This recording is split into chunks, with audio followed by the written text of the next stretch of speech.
पितरों के देव आर्यमा स्वामी भगवान श्री गणेश जी महाराज से मिलते हैं और गणेश जी महाराज से मिलकर पूछते हैं कि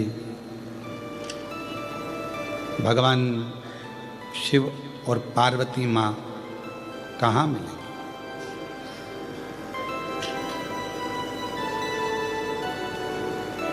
तब गणेश जी महाराज कहते हैं कि आप उन्हें ढूंढने के लिए मत जाओ।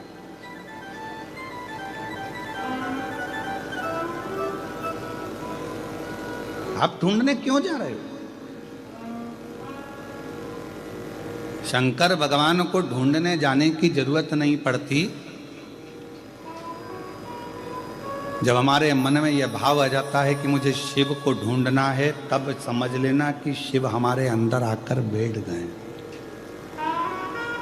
हमने सब दूर ढूंढा, साड़ी कहाँ गई, चूड़ी कहाँ गई, पर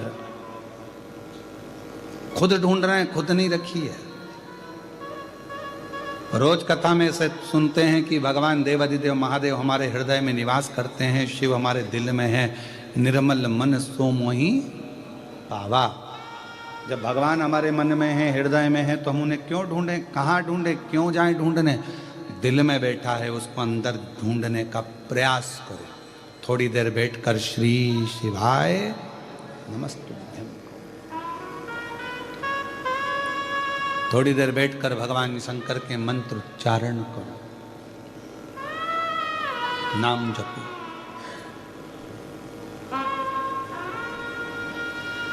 और जब हम मंत्र उच्चारण करें भीतर से, शिव नाम को हम जपें भीतर से, तो हमारे सामने शिव जरूर प्रकट होंगे। अपन ने कथा के बीच में मार्कंडे जी का चरित्र सुना था कि मार्कंडे बाबा ने शिव जी को याद किया और शंकर सामने आ गए। आप जो याद करोगे, स्मरण करोगे, ये तो पुरानी रीत है। हाँ, हम हमारी बेटी को याद करते हैं तो बेटी को हिचकी आती है, और बेटी हमें याद करे तो माँ को हिचकी आ जाती है। ऐसा परमात्मा को याद करो तो उसको भी तो एक आध बार हिचकी आए।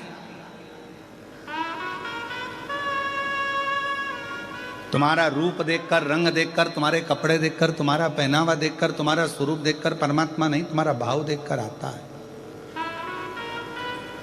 भाव देखकर। हवन करने बैठे हो, यज्ञ करने बैठे हो, पंडित जी ने कहा आज तुम्हारे यहाँ सत्यनारायण जी की कथा है, सत्यनारायण भगवान का पूजन का सामान लेकर आना।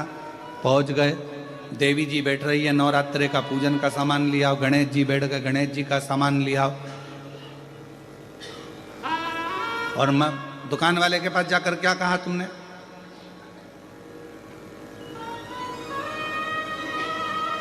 भैया 1 किलो घर का घी दे दो। दुकान वाले को भी मालूम है कि ये सत्यनारायण का पूजन का सामान चाहिए, तो सड़ी हुई खारक, सड़ी हुई बादाम, एकदम सफेद कपड़ा झर्री जैसा, पूरा मुंह देख लो। 16 मातृका बनाने का कपड़ा ऐसा झर्री लाल कलर का, किसी काम का नहीं। चावल भी ऐसे बांधे जिसमें घुनी घुन, गेहूं ऐसा बांधा, सिंगाड़े भी दिए सूखे वाले तो उसमें घुन भरे पड़े हैं। भैया गणेश जी बिठाना है, पूजन का सामान दे देना, पूजन का घी दे देना। देवी जी बैठ रही है, देवी जी के लिए पूजन का घी दे दो। यज्ञ के लिए यज्ञ का घी दे दो। क्यों? क्योंकि उनको मालूम है दुकान वाले को कि यज्ञ में कौन सा घी देना है, सस्ता, हल्का, चर्बी मिला हुआ, चर्बी मिली हुई है, बेकार है, जो किसी काम का नहीं, जिस घी में बदबू मार रही हो, वो परमात्मा के दिए के लिए, यज्ञ के लिए, अनुष्ठान के लिए दे दिया जाता है। क्यों? और घर का घी अच्छा, क्योंकि घर के लोग जरा सा भी घी गड़बड़ खा गए, हॉस्पिटल चले गए, तो दुकान वाले को बंद कर दिया जाएगा। भगवान थोड़ी ना आके बोल रहा है कि मेरा हल्का घी है। और फिर सिर पे पल्लू लेके श्री शिवाय नमस्तुभ्यं, श्री शिवाय नमस्तुभ्यं। शंकर जी सोचे 100 रुपए किलो वाली अम्मा घर ले गई 500 का, लाई मंदिर 100 का, शंकर जी पे मल रही और क्या कह रही, बाबा 25 लाख रुपए अटके पड़े हैं, कहीं से दिलवा दो। भगवान के 100 रुपए किलो के घी में तो मैं प्रसन्न होने वाला नहीं हूँ, तेरी बहू 500 में प्रसन्न हो जाए तो उससे मंगवा ले जा, मुझसे क्यों मंगवा ले। हमारी यही कथा लोगों को बुरी लगती है, बस अंतर इतना सा। अब इसमें कुछ बुरा लगने वाली बात है क्या? पर विवाद लोग इसी में छेड़ देते हैं। महाराज ऐसा बोल, कौन ने कहा तुम 100 रुपए का घी दो या 50 रुपए का घी दो या 500 का घी दो? शिव महापुराण तो कह रही है कुछ मत दो, दिल दो ना।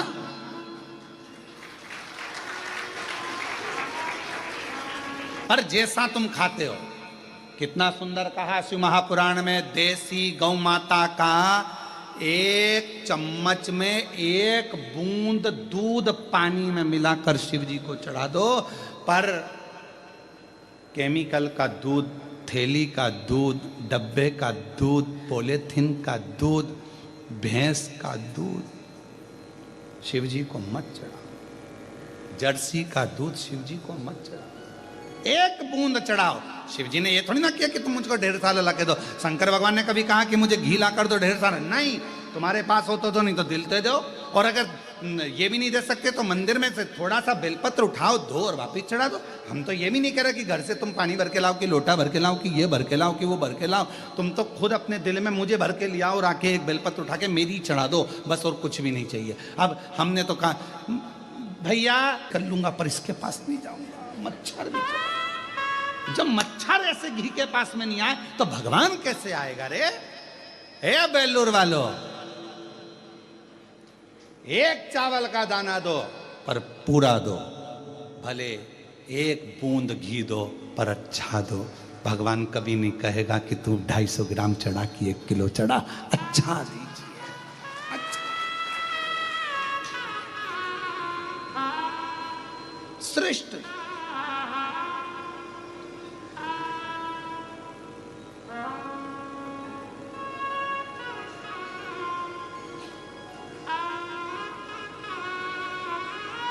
आज हम हमारे गुरुजी को केले से तोलेंगे और केले ऐसे लेके आए कि केले की लेला का पता ठिकाना नहीं मिला। वो केला मालूम पड़े अंदर से दब गया, कछोड़ गया, पूरा केला भी कह रहा मेरा तो मृत्यु हो चुकी है, अब खाने के लायक ही नहीं बचा, क्या करे। भगवान को चढ़ाया तो ऐसा चढ़ाया, क्या मतलब? नहीं लिखा हमारी पुराणों में, शास्त्रों में कि तुम 10 किलो चढ़ाओ कि 100 किलो चढ़ाओ। पूरी पुराण उठाकर देखना, शिव पुराण में कहीं लिखा हो कि भगवान कह रहे हैं या वेद व्यास जी लिख रहे हैं कि मुझे 10 किलो घी चढ़ाना, कि मुझे दही 1 किलो चढ़ाना, कि 50 किलो मुझे दूध चढ़ाना। कहीं शिव महापुराण के अंदर, लिंग पुराण में, स्कंद पुराण में, कूर्म पुराण में, भविष्य पुराण में, अग्नि पुराण में, पद्म पुराण में, ब्रह्म विवर्त पुराण में, नारद पुराण में, नर्मदा पुराण में, तुम कूर्म पुराण में जितने पुराण उठाकर देखो, कहीं नहीं लिखा मिलेगा कि भगवान को 100 किलो दूध चढ़ाना कि 101 किलो दही चढ़ाना। बस लिखा है दूध चढ़ाना, लिखा है दही चढ़ाना, लिखा है शहद चढ़ाना, मधु चढ़ाना, पर क्वांटिटी नहीं लिखी। ये नहीं लिखा कि कितना चढ़ाना। भगवान को मालूम है कलयुग बढ़ता चले जाएगा, इस कलिकाल में वेद व्यास जी को मालूम है लोगों के पास में अभाव होगा, नहीं मिलेगी कुछ भाग, तो कम से कम 1 बूंद देना, पर शुद्धता का देना, भाव से देना, मैं स्वीकार कर लूंगा। भगवान स्वीकार मत दो ढेरों में, ढेर सारा मत दीजिए। तुम क्या सोचते हो कि तुम्हारे फ्रिज में रखा रखा सामान खराब हो गया तो वो बर्तन मांजने वाली को दे दोगे? वो बर्तन मांजने वाली इतनी चतुर तुम्हारे यहाँ का ऐसा सड़ा खाएगी? सड़ा तुम्हारे यहाँ से लेकर जाती है, बाहर जाकर पटक देती है, गाय को भी नहीं देती, सुंगरा को देती है, गाय को भी नहीं देती, इतना सड़ा हुआ, क्योंकि तुम्हारी आदत पड़ी है फ्रिज में पहले सड़ाओ, पड़ा है पड़ा है पड़ा है पड़ा है, कोई ने नहीं खाया, फिर आखिरी में देखो 4 दिन पहले का केक रखा है, भाभी ले जाओगी क्या? भाभी क्या हो, रख देना। उनने पन्नी में बांध के दिया, भाभी को मालूम है बदबू मार रहा, कौन मेरे बच्चों को खिला के बीमार करूंगी, ले जाके फेंक दिया। जितने तो तुम ऐसे नहीं जीते, उतने बर्तन वाली ऐसे जीती। और तुम क्या सोच के बैठे हो कि तुम उसको ये बेकार सब माल दे दोगे, खा लेगी ना, नहीं चाहिए उसको।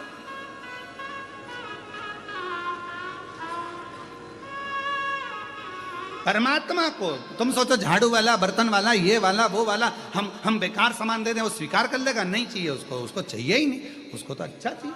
तुम दो एक, उसी तरह एक बूंद दूध, एक बूंद घी, एक बूंद शहद, एक गुड़ का दाना, शक्कर का दाना, एक बूंद भी दोगे स्वीकार करेगा। और शिव जी की कथा शिव पुराण कहती है, भले लोग हमारा कितना ही विरोध करें, पर इस व्यासपीठ से आज कहने में पीछे नहीं हटेंगे। कुछ भी नहीं है देने के लिए, तो अपना दिल परमात्मा को दे देना, पर नकली, गलत, बेकार भगवान को मत दो। भगवान को सड़ा गला बेकार बिल्कुल मत दो। उससे भगवान को ये लगता है कि हमारी निगाह में भगवान की भाव कितना है, कितना भाव, थोड़ा सा देर कर।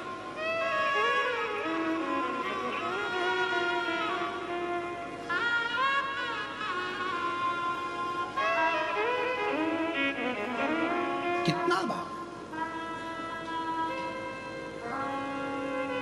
कुबेरेश्वर धाम पर अभी तो जितनी गौ माता हैं हमारे यहाँ, गाय वो दूध नहीं देती हैं, दुधारी गाय नहीं है, क्योंकि ये सब इधर उधर की गाय हैं।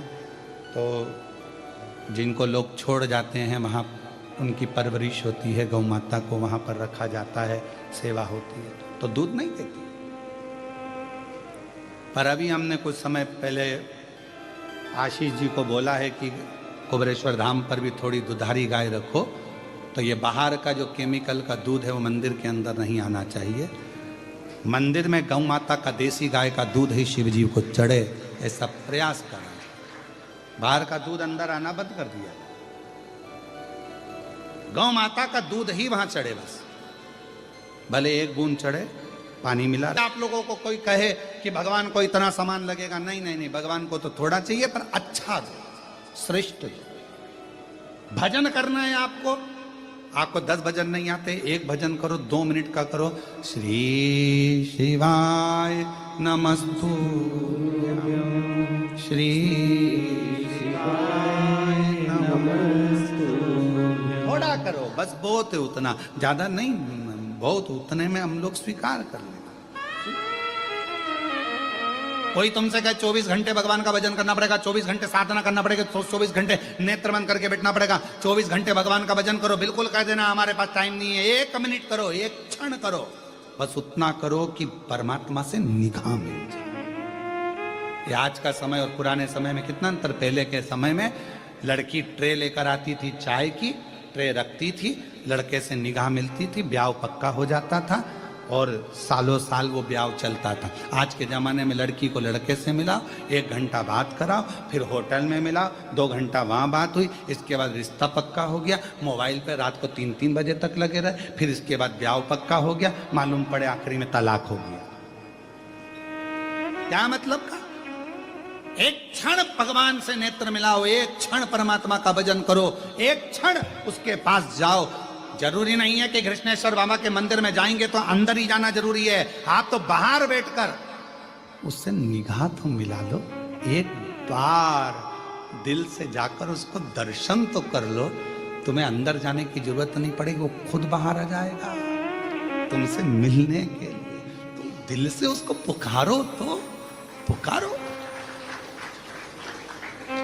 रोज वो हितेश हमसे बोलता है, रोज बोले गुरुजी मंदिर में चलें दर्शन करने के लिए, अंदर चलें। हमने कहा इतने भक्त दर्शन करने आ रहे हैं, हमारे जाने से प्रॉब्लम होती है, लोग इकट्ठे हो जाते हैं, फिर अंदर जा नहीं पाते, लोगों को दर्शन सही से नहीं होता है। हम नहीं, हम बाहर से कर लेंगे, एक दिन चले गए, दर्शन हो गए, बाहर से कर लेंगे, बस वो खुद आए मिलने के लिए, खुद। भक्ति ऐसी, अपने कारण बहुत सारे लोग खड़े हो जाएं, लोगों को दर्शन नहीं हो, अपन बीच में बांधा पड़ो, तो कितने सारे लोग अंदर ही अंदर कूड़े, बताओ भजन कौन आ गया, 4 घंटे से बैठा है, दर्शन तक नहीं करने दे रहा। अब इतने लोगों का दिल दुखाऊं शिव भक्तों का, तो ये कहाँ की बात। इसलिए तुम जाओ, अपन शिखर दर्शनम सर्व पाप नाशनम, शिखर में दर्शन करो, आनंद। क्या VIP कल्चर में जाने, घूमता रहता है, दिमाग घूमता रहता है। दिमाग को स्थिर रखना है तो दिल शिव जी से लगा लो, दिमाग शंकर में लगा लो, भक्ति में लगा लो, कथा में। रात को प्रयास करो, कथा को हेडफोन में लगाओ और कथा सुनते सुनते जो नींद आएगी ना, ऐसा लगेगा सियोर वाला महाराज लोरी सुना रहा है। सुनो,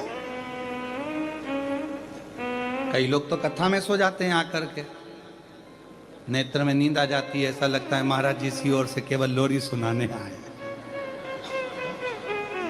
कई लोगों को आ जाती है, 2-3 बार तो यूज कर ले। और पड़ोसन पूछे कि ये क्या कर रही, अब कहाँ मिलेंगे, तो कहा कि वो हृदय से आप पुकारो, भगवान मिलेंगे। पितरों के देवता आर्यमा स्वामी चले गए। एक सरोवर के तट पर आर्यमा स्वामी ने, पितरों के देवता आर्यमा स्वामी ने भगवान शिव के लिए एक सुंदर आनंदमय भगवान शंकर का एक पार्थिव शिवलिंग का निर्माण करा। एक बेलपत्र आर्यमा स्वामी ने उस शिवलिंग पर समर्पित करी और ध्यान लगाकर आर्यमा स्वामी बैठ गए। आर्यमा को मालूम नहीं था कि आज प्रदोष है। आर्यमा को मालूम नहीं है कि आज प्रदोष है। और फिर निवेदन करूं, पितृपक्ष की प्रदोष के दिन, पितृपक्ष में जो प्रदोष आती है, उस प्रदोष के दिन यदि एक चावल का दाना, एक बेलपत्र और एक लोटा जल कोई दिल से बाबा को चढ़ा देता है, प्रदोष काल में घी का दिया लगा देता है, उसके पूर्वजों को पिंड अपने आप प्राप्त हो जाता है, तर्पण अपने आप मिल जाता है। उसको नहीं मालूम कि प्रदोष है, आर्यमा स्वामी के स्मरण में नहीं था कि आज तो वो दिन है जिस दिन मेरे शंकर भगवान पार्वती और के साथ में वर प्रदान करते हैं, आनंद प्रदान करते हैं। मैं समझना चले, आर्यमा स्वामी ने पार्थिव लिंग का निर्माण किया और बैठ गए। शंभु शरणे मांगो दुख दया करी, समर्पित। 5 दिन पितृपक्ष के जो अमावस्या वाली कथा आएगी, उसको आप दिल से सुनना, हृदय से सुनना, पितरों के मुक्ति हेतु सुनना, उनके मोक्ष हेतु सुनना। 5 दिन ऑनलाइन सुनो, उसको अपने घरों में रहकर सुनना, ऑनलाइन श्रवण करना और बाबा से अपने हृदय की बात कहना। फिर हम अगले वर्ष जो पितृपक्ष आएगा उसके पहले तुमसे बात करेंगे कि तुमने पितृपक्ष में जो मांगा था बाबा ने तुमको दिया कि नहीं दिया। 17 तारीख से जो ऑनलाइन कथा होगी, ये तो कथा आज विराम हो जाएगी 15 तारीख को, 17 से जो चालू हो उसका स्मरण, पितरों की शांति के घर में रहकर ऑनलाइन उसको श्रवण कर। कितना फल है उस कथा का, लाभ। और यदि आप लोग अपने पूर्वजों का फोटो रखकर कथा सुन रहे हो तो एक नंबर हम आपको वहां पर देंगे, उस नंबर पे आप अपने फोटो भी डालना, हम उसको टीवी पे भी दिखा देंगे कि आप लोग कथा तो सुन रहे हो। हम आस्था वालों से बात करेंगे इसके लिए, वो आपको दिखाएंगे, श्रवण कराएंगे कि आप लोग भाव से कथा का तत्व ग्रहण कर रहे हो, स्मरण कर रहे हो।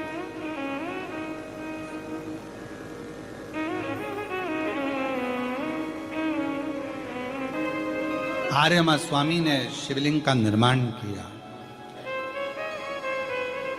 ध्यान नहीं है कि प्रदोष है। कभी कभी हम टीवी पर कथा श्रवण करते रहते हैं, हमारे स्मरण में नहीं आता कि आज कौन सी तिथि है, पर कथा सुनने बैठ गए। उस तिथि के दिन हमारे कानों में ऐसी कथा पहुंच जाती है कि हमारा कल्याण बाबा अपने आप करना प्रारंभ कर देता है, हमारे दुख मिटाना बाबा प्रारंभ कर देता है, हमारी तकलीफें मिटाना शिव प्रारंभ कर देता है, हमारे स्मरण में नहीं रहता।